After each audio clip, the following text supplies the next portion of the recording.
Estou de volta e o nosso entrevistado hoje é o repórter da Rádio Globo de Presidente Prudente, o Joilton Carlos da Silva.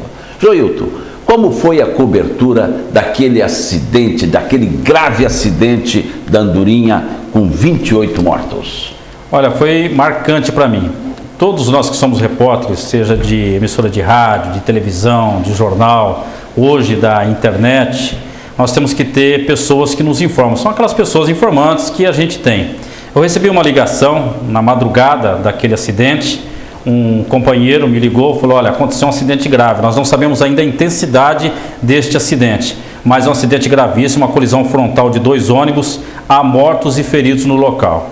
E naquela oportunidade eu trabalhava na Rádio Presidente Prudente e tinha a Jovem Pan, que a gente também dava cobertura.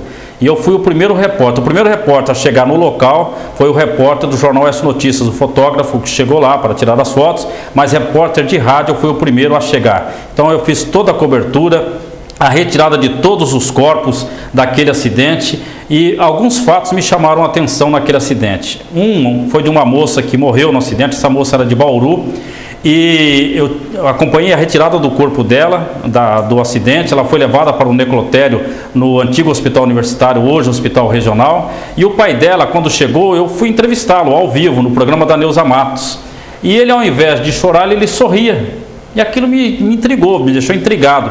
Depois eu fui entrevistar uma psicóloga aqui de Presidente Prudente para ela explicar o motivo do sorriso. É que o choque foi tão grande para aquele pai da morte da filha dele, a única filha dele, que ele só teve aquela reação de sorrir, que a ficha dele só iria cair 40, 50 dias depois. Então foi um dos fatos que me chamou a atenção naquela cobertura. Mas ver a retirada dos corpos, lá no necrotério, ver 28 corpos estendidos no chão, aquilo me marcou bastante. Repórter Joilton, a imigração das rádios AM para FM, qual a sua opinião? É necessário para que o rádio AM possa sobreviver.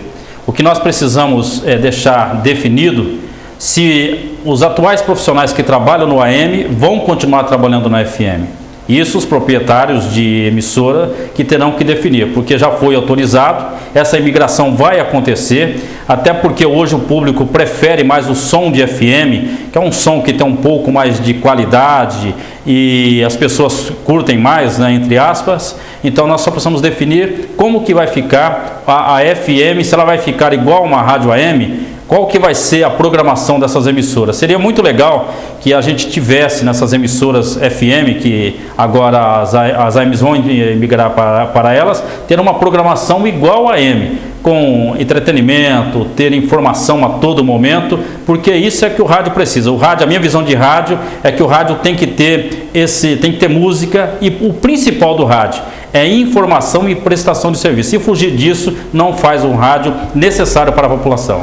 Porque 800 emissoras já solicitaram a mudança de faixa. 800 emissoras, hein? E aqui em Presidente Prudente, quantas já solicitaram? Todas as emissoras. Todas as emissoras? Todas. Todas já fizeram pedido, inclusive já pedindo qual que vai ser o prefixo dela. Então todas as emissoras, pelo que nós temos informação, essas emissoras já pediram a imigração. E qual a diferença entre radialista e jornalista? Olha, todo bom jornalista que faz o jornalismo em televisão, por exemplo, ele tem que passar pelo rádio. O radialista, ele tem algo de diferente, que o radialista ele é bom de improviso. Não é que eu estou defendendo a minha classe, não. Qualquer radialista, ele entra de qualquer local e entra com informação, fala durante 20, 30 minutos, se ele for um bom radialista, estiver preparado para trazer aquela informação.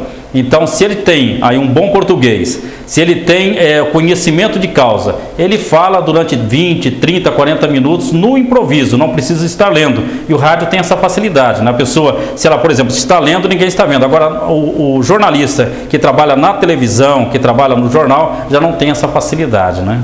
Então, tá aí a diferença, é o improviso. Eu ouvi falar aí que 30 anos de rádio é do Ed Thomas, essa notícia? Eu e o Ed Thomas, nós começamos juntos. Lá. Eu não sabia. Vamos estar aí para os sérios espectadores. Então, nós começamos juntos na Rádio Tuiuti. O Ed Thomas não era Ed Thomas, era Edson Tomazini. Ele narrava futebol de salão lá no ginásio de esporte de Martinópolis, basquete, e era ruim barbaridade. E hoje é um dos melhores radialistas que nós temos no Brasil, o Ed Thomas. E nós começamos juntos, ele e o Milton Ferreira. O Milton hoje não milita mais no rádio, mas eu e o Ed nós continuamos no rádio trabalhando. E tantos outros trabalhavam naquela época com a gente, o Paiozinho e o Nenê Rodrigues colocava a gente para trabalhar lá. E quem se destacou mais lá no rádio de Martinópolis com o Nenê Rodrigues? Olha, o Ed Thomas. O Ed Thomas. Para mim foi o que mais se destacou. Tem muitos profissionais que trabalham pelo Brasil afora, que passaram pelas mãos do Nenê Rodrigues, mas para mim, infinitamente, o Ed Thomas foi o que mais se destacou, não só pela posição que ele ocupa hoje no rádio, mas pelo homem, pelo caráter que ele tem, que uma coisa o Nenê Rodrigues tinha, ele era uma pessoa rígida, mas todos os profissionais que passaram pelas mãos do Nenê Rodrigues são hoje homens formados, porque ele exigia isso. Muito bem, vamos falar um pouco de futebol, do futebol de Presidente Prudente. E o nosso Grêmio Prudente? Olha, este ano vai subir. Vai subir. Não só por já estar classificado para a próxima fase, mas pelo trabalho que o China vem fazendo. O China, ele faz um trabalho para a quarta divisão, que é a segunda divisão que o pessoal fala, mas na realidade é a quarta divisão, né? Que quando subir, vai subir para a série A3. Então seria a quarta divisão. O China conhece essa divisão, ele está fazendo um trabalho não agora, mas desde o ano passado, formou uma equipe capaz de vencer neste campeonato. É claro que houve alguns tropeços, mas este ano o Grêmio vai subir e eu vou escrever, pode escrever o que eu estou te falando. Daqui 6 anos nós vamos ter um time na primeira divisão do Campeonato Paulista. Brasileiro é uma outra história, mas do Campeonato Paulista, dentro de 6 anos, o Grêmio vai estar lá. Olha aí que o Joilton afirmou aqui na TV Cidade. Daqui 6 anos, Presidente Prudente estará na divisão especial. Carros sem motorista podem virar realidade em 2018. E ponto final e tchau, tchau.